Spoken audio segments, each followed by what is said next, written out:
Alright, thanks for watching. And from the producer of ln of I becomes another juicy special, because today I'll calculate square root of ln of I. Because apparently I'm the square root guy now, but still, it's a nice title to have. But first of all, let me remind you what ln of I is, which is, by the way, used, I think, 100 times in blackpenredpen's integral video. So what's the answer to ln? It's e to the what equals your number. So to figure out ln of I, you want to figure out e to the what equals I. And in that case, the easiest what you can think of is I pi over 2. Because e to the I pi over 2 is indeed equal to I. So you might say, well, ln of I is I. No, ln of I is I pi over 2. But the problem is there are other choices as well, because to this you can just add multiples of 2 pi m. So we also have ei pi over 2 plus 2 pi mi is also equal to I. So the question is, well, is ln of I equal also to I pi over 2 plus 2 pi mi? Well, it depends how you define ln. There's something called just log, which is just ln of I, and the answer would be this, basically up to multiples of 2 pi m, and this is what's called the principal log. So big log of I would be I pi over 2. Namely, the number whose argument here, it's between, I believe, minus pi and pi. So you see, this is a multiple of I, and this pi over 2 is between minus pi over 2 and pi. That's why you would choose this to be I pi over 2. And this is the convention we'll take today. When I write ln of I, we get this. But you have to be careful with this definition of log. It's not true that ln AB is ln of A plus ln of B, because, for example, ln of 1, it's ei to the 0, and so 0 is fine, so that is 0. But then that would also be equal to ln of minus 1 times minus 1. And if this rule holds, this would be ln of minus 1 plus ln of minus 1. But minus 1 is ei pi, which works here, and that would be I pi plus I pi, which is 2 pi I. And I want some pi. So 0 is not 2 pi I, and that's why for this log, this identity doesn't hold, but it turns out for this one it holds, because the issue is just multiples of 2 pi's, which is exactly what we have here. Okay, so this is how to define ln of I. And now the question is, what about square root of ln of I? Well, we just shown that ln of I, in this sense, is I pi over 2. And if you want, that's ei. And so I is ei pi over 2. So it's pi over 2, ei pi over 2. And then just take square roots.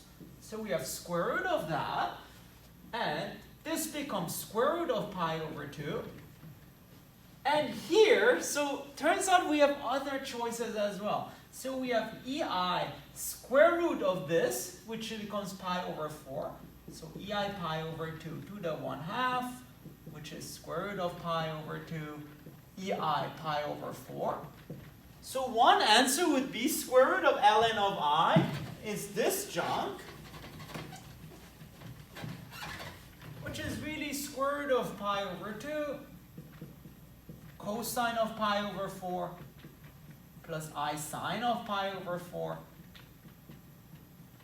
which you want, it becomes, let me write it this way, square root of pi over 2, 1 over square root of 2, plus I 1 over square root of 2, and that becomes square root of pi over 2 plus I square root of pi over 2.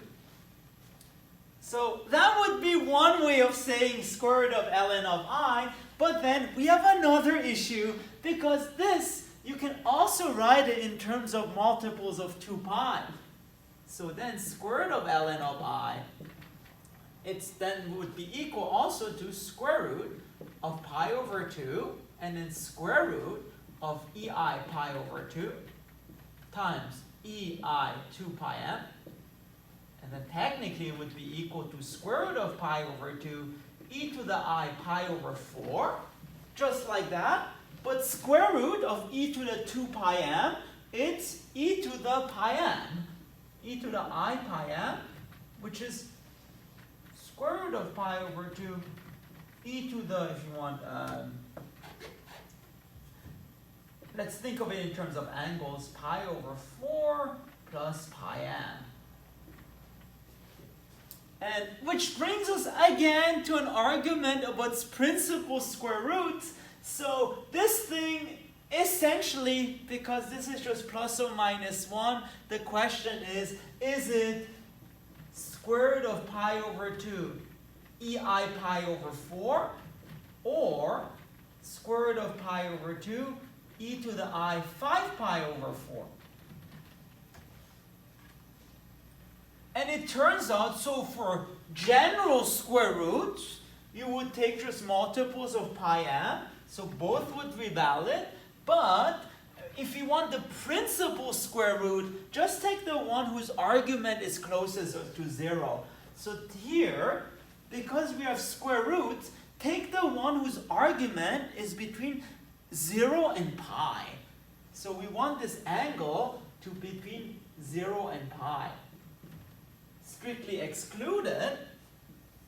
So in other words, for the principal square root, we want numbers in precisely in this region here, between 0 and pi. And in fact, this one works because the angle is pi over 4, which is somewhere here.